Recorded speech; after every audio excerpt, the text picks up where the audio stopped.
Good morning, Momshies, and welcome back again to our channel, PGS Flag Community Charities. Ayan po ay mag-unbox po tayo ng parcel for donations to PGS Flag Community Charity Community po. Diyan po sa Davao del Sur.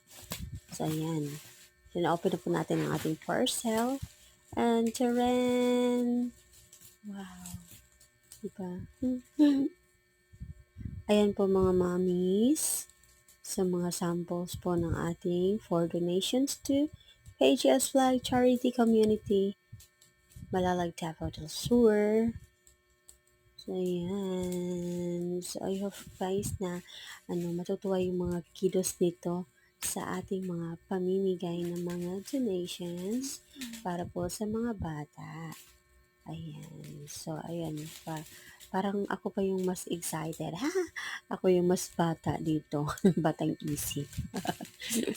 So, yun po tuwa ako, no? Alam mo yung kasiyahan ko para sa mga bata. Ayan po. So, thank you so much for watching, everyone. Please follow, like, and shares po sa ating video.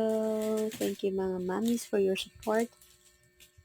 Always support sa ating channel, PGS Vlog, ating Facebook page, PGS Charity Community sa ating channel.